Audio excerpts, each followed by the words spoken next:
Bismillahirrohmanirrohim. Assalamualaikum warahmatullahi wabarakatuh. Bertemu lagi dalam mata perkuliahan K3 Keperawatan. Untuk kali ini kita akan membahas tentang upaya mempertahankan ergonomi pada posisi berbaring, duduk, berdiri, dan juga berjalan. Saya harap semua dalam keadaan sehat sehingga dapat mengikuti perkuliahan ini dengan baik. Kita masuk pada slide yang pertama. Dari definisi, ergonomi adalah sebuah ilmu teknologi dan seni yang berupaya menserasikan alat, cara kerja, dan lingkungan kerja terhadap kemampuan, kebolehan, dan batasan manusia untuk mewujudkan sebuah kondisi lingkungan kerja yang sehat, aman, nyaman, dan efisiensi sehingga tercapai sebuah produktivitas yang setinggi-tingginya. Adapun prinsip ergonomi dalam perancangan peralatan kerja, ya, yang mana dapat digunakan sebagai berikut antara lain. Yang pertama, di mana sikap tubuh dalam pekerjaan sangat dipengaruhi oleh bentuk susunan, ukuran, dan penempatan mesin-mesin, ya, penempatan alat-alat petunjuk, cara-cara manusia bekerja yang dengan menggunakan mesin, bagaimana caranya menggerakkan mesin tersebut. Yang kedua, untuk menormalisasikan ukuran mesin dan alat-alat industri harus diambil ukuran terbesar sebagai dasar serta diatur dengan suatu cara tenaga kerja yang lebih kecil. Misalnya, saat menggunakan kursi, kita dapat menaik turunkan, ya, tempat duduk atau kursi tersebut. Kita dapat mensetel, ya, dengan maju mundur, ya. Yang ketiga, ukuran antrometri sangat penting di dalam penggunaan alat industri. Nah, seperti dasar ukuran-ukuran dan penempatan alat-alat industri tersebut. Misalnya, untuk berdiri itu berapa tinggi badan berdiri yang harus kita perhitungkan, ya. Tinggi bahu, tinggi siku, tinggi pikul, ya. Berapa panjangnya. Untuk yang duduk, ya, saat duduk kita juga harus memperhitungkan berapa tinggi duduk, tinggi lengan, ya, lengan atas, lengan bawah, ya, berapa jarak lutut, garis pinggang, jarak lekuk, ya. Itu sangat mempengaruhi nanti pada saat posisi kita dalam bekerja dan alat yang kita gunakan. Yang keempat, dari sudut otot. Nah, sikap duduk yang paling baik adalah di mana kita itu harus tegak, ya, sehingga menghindari agar tulang belakang tidak menjadi bungkuk dan otot perut tidak lemas. Maka dianjurkan pemilihan dalam sikap duduk harus dengan posisi tegak yang baik diselingi dengan beberapa istirahat, ya. Misal dengan bersandar, ya, sedikit membungkuk, tetapi saat bekerja kita wajib dengan posisi yang tegak. Yang kelima, tempat duduk yang baik harus memenuhi beberapa syarat-syarat, yaitu sebagai berikut, di mana tinggi tempat duduk yang dapat diatur dengan menggunakan pijakan kaki yang sesuai dengan tinggi lutut, ya. Sedangkan paha dalam keadaan yang datar, jadi paha yang datar saat duduk dan untuk pijakan dapat diatur. Nah, untuk tolakan punggung dan sandaran punggung, yaitu tingginya dapat diatur dan upayakan menekan pada punggung. Mungkin kurang lebih seperti kita mengatur tempat duduk pada saat naik mobil, ya, pada jok mobil itu dapat diatur. Lebar untuk tempat duduk tidak kurang dari 35 cm, ya, biar tidak terlalu sempit. Yang keenam, pekerjaan yang misalnya pekerja yang sering dalam keadaan berdiri, ya, sedikit mungkin dapat dirubah menjadi posisi duduk. Nah, di sini yang mana kita sebagai pekerja mungkin ada yang terus-terusan berdiri. Nah, kita dapat menyelingi dengan posisi duduk. Dalam hal ini tidak mungkin kepada pekerja diberi tempat misalnya atau kesempatan untuk duduk. Jadi, dapat diselingi dengan duduk. Yang ketujuh, arah penglihatan untuk pekerja itu diperhatikan ya. Pada penglihatan untuk pekerja yang berdiri adalah 23 sampai 27 derajat ke bawah, sedangkan untuk pekerja yang duduk, yang posisinya duduk adalah 32 sampai 44 derajat ke bawah. Nah, arah penglihatan ini sesuai dengan sikap kepala ya atau posisi kepala yang istirahat atau rileks. Yang kedelapan adalah ruang gerak lengan ditentukan oleh punggung, ya, lengan seluruhnya dan lengan bawah. Pegangan harus diletakkan di daerah tersebut bila sikap tubuh tidak berubah. Kesembilan adalah jenis gerakan yang kontinu dan berirama lebih diutamakan sehingga gerakan yang pada permulaan, gerakan yang tetap pada permulaan dan tiba-tiba berhenti dengan paksa itu sungguh sangat melelahkan ya bagi pekerja. Nah, gerakan ke atas harus dihindarkan. Berikan penyongkong pada sikap yang rileks, jadi mungkin dapat diisi bantalan pada lengan ya. Hindarkan berupa getaran-getaran kuat pada kaki dan lengan.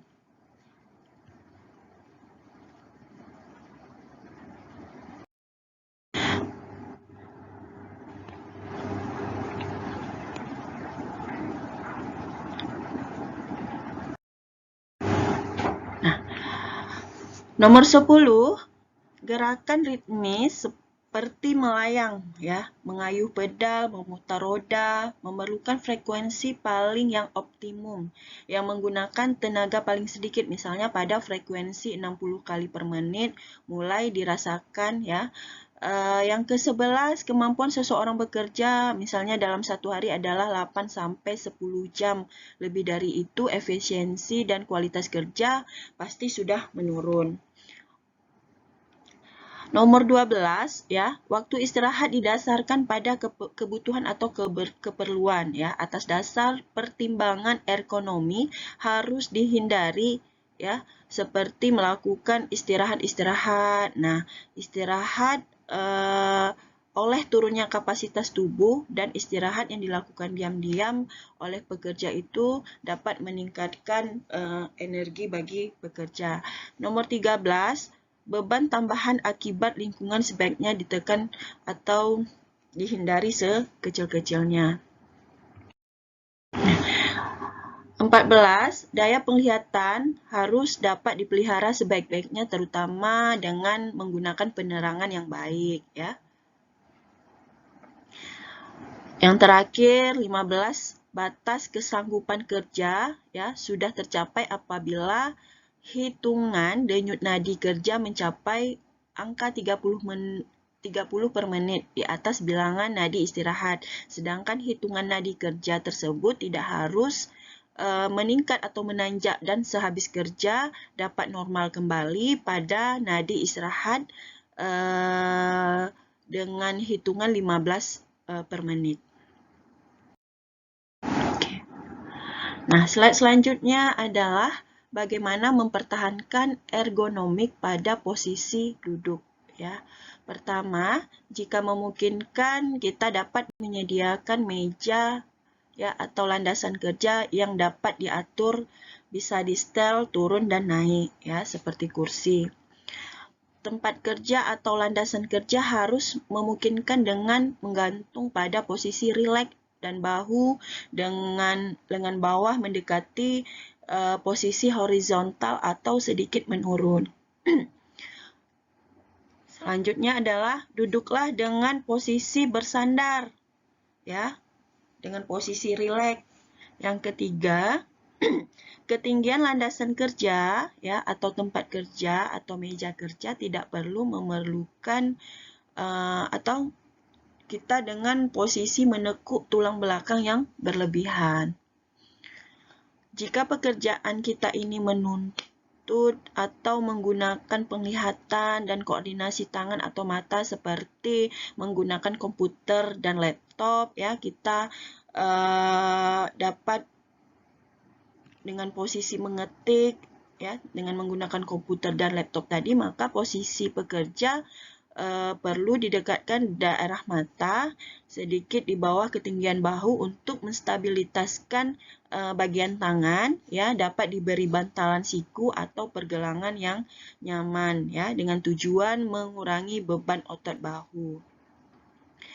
Yang kelima, sesekali kita dapat melakukan yang namanya discuss pause atau istirahat, ya, istirahat sebentar sekedar untuk mengurangi konsentrasi pada pekerjaan. Misalnya nih, merubah posisi, ya, merubah posisi duduk, berjalan sebentar, ya, merubah gerakan, itu dapat dilakukan.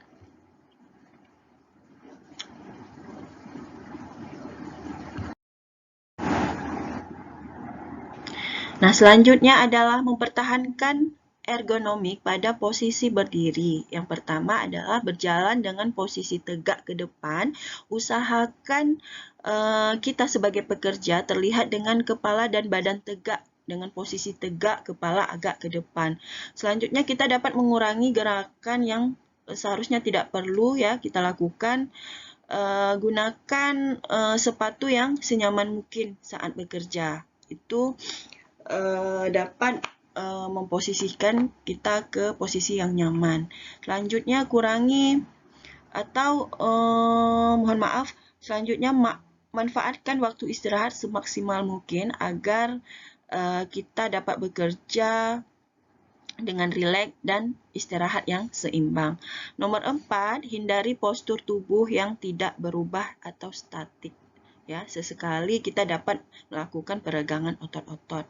Yang kelima, letakkan barang-barang kita yang kita perlukan saat bekerja di posisi yang minimal atau terdekat. Misalnya apabila kita memerlukan aktivitas menjangkau, ya, mengambil barang tersebut, maka letakkan barang tersebut pada posisi yang minimal dekat dan mudah dijangkau serta mudah terlihat oleh kita.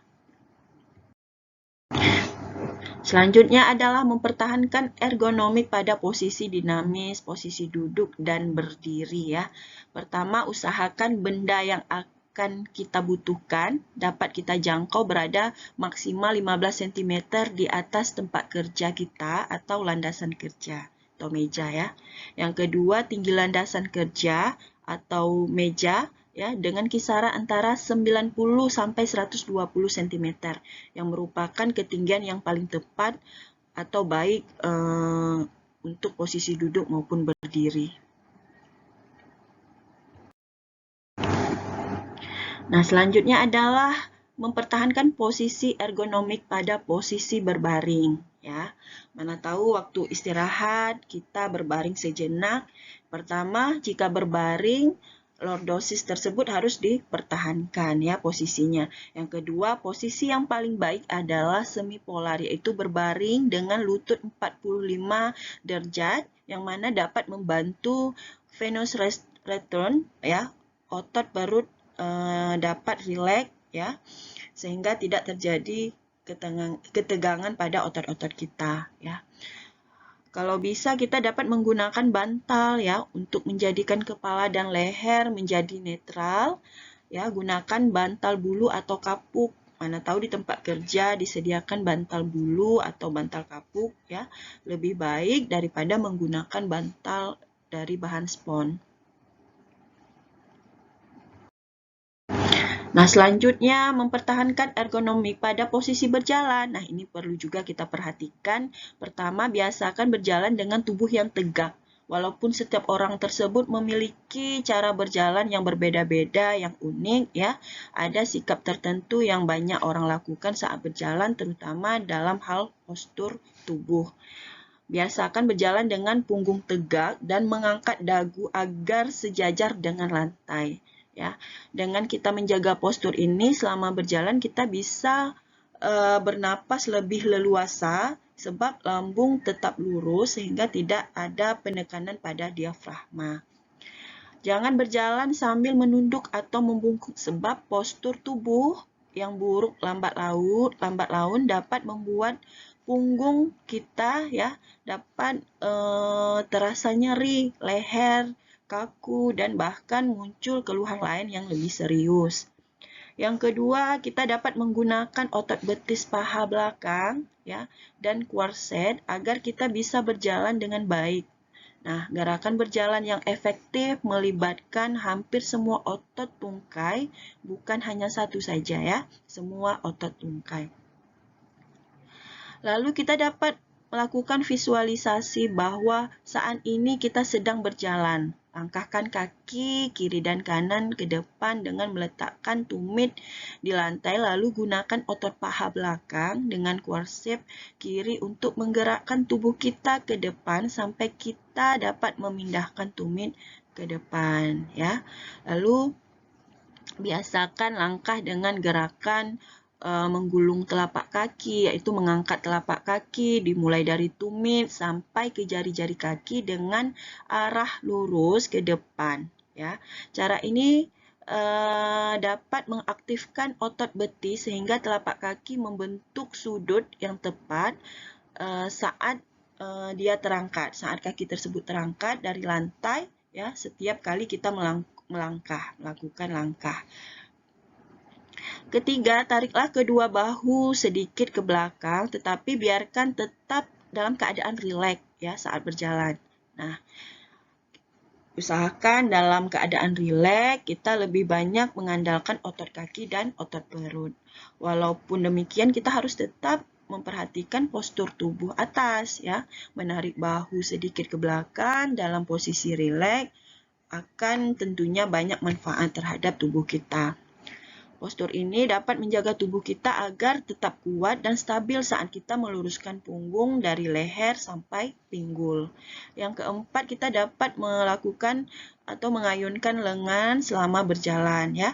Mengayunkan lengan adalah hal biasa bagi banyak orang. Ya, biarkan kedua lengan kita tersebut tergantung ke bawah secara alami saat melakukan atau saat berjalan, di mana lengan kita ini dapat kita ayunkan sedikit ya. Semakin cepat kita berjalan, semakin lebar ayunannya. Mengayunkan lengan adalah sesuatu yang alami ketika kita berjalan ya, di mana ada salah satu penelitian membuktikan bahwa cara kita saat berjalan dapat meningkatkan efisiensi dari setiap langkah. Jadi, berjalan sambil mengayunkan lengan dapat membantu meningkatkan energi metabolik ya, yang sama besarnya seperti jika seseorang tidak mengayunkan lengan. Jadi, jangan takut mengayunkan lengan saat berjalan, jangan khawatir jika mungkin dalam keadaan cuaca dingin biasanya kita memasukkan lengan pada kantong ya. Tetapi alangkah baiknya saat berjalan tersebut kita mengayunkan lengan. Nah, hanya ini yang dapat saya jelaskan. Terima kasih banyak ya. Mungkin ini materi yang bisa saya sampaikan pada pertemuan kali ini. Semoga bermanfaat untuk kita semua. Sampai jumpa di pertemuan selanjutnya. Saya ucapkan wabillahi taufiq wal hidayah. Wassalamualaikum warahmatullahi wabarakatuh.